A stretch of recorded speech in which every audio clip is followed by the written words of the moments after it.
بسم اللہ الرحمن الرحیم۔ گریٹ اسلامک ورلڈ کے تمام ویورز کو السلام علیکم۔ یہ مہینہ اپنی نحوست کے ساتھ مشہور ہے۔ ماہ صفر ایک منحوس مہینہ ہے۔ یہ اتنا منحوس ہے کہ رسول خدا صلی اللہ علیہ وآلہ وسلم نے فرمایا، جو بھی مجھے ماہ صفر کے ختم ہونے کی خبر دے گا میں اسے بہشت کی خوشخبری سناؤں گا۔ یہ ماہ ایسا منحوس ہے کہ مسلمانوں کو تاکید کی گئی ہے اس ماہ میں کوئی بڑا کام نہ کرے، یا کم از کم کوئی کام اس ماہ میں شروع نہ کرے۔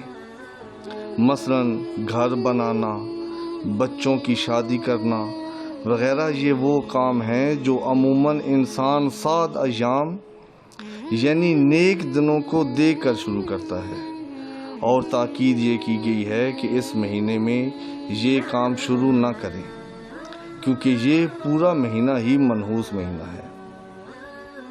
اور تاکید کی گئی ہے کہ اس ماہ کی آفات اور بلاؤں کے دفعے کے لیے بہت زیادہ صدقہ دیں۔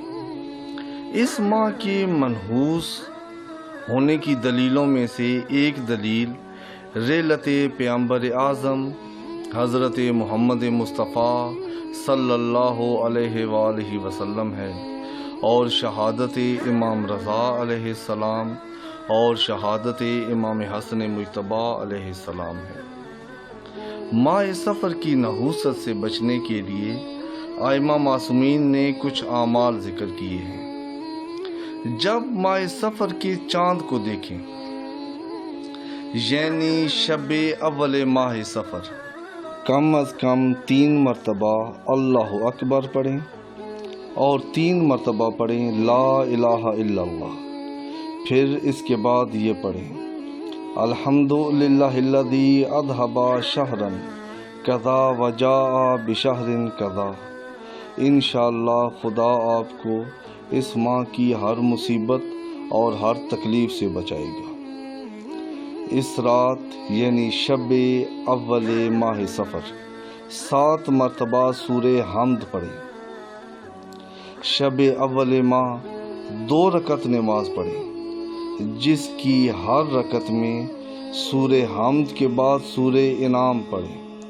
پھر خداوند متعال سے ہر مصیبت اور خوف سے امان طلب کریں۔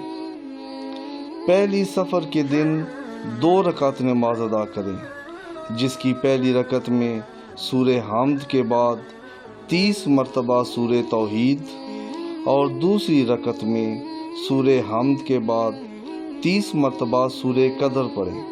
نماز کے بعد صدقہ دیں۔ جو کوئی بھی یہ عمل کرے گا گویا اس نے خدا سے سلامتی حاصل کر لی ہے۔ مرحوم فیض کاشانی نے نقل کیا ہے کہ اس ماہ کی نحوست سے بچنے کے لیے ہر روز 10 مرتبہ یہ دعا پڑھیں۔ بسم اللہ الرحمن الرحیم۔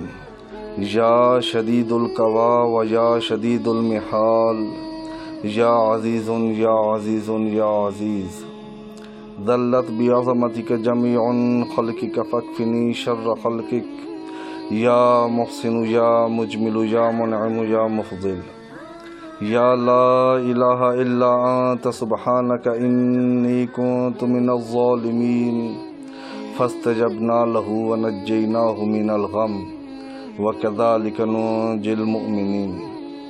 وصلی اللہ علی محمد وآلہ الطیبین الطاہرین۔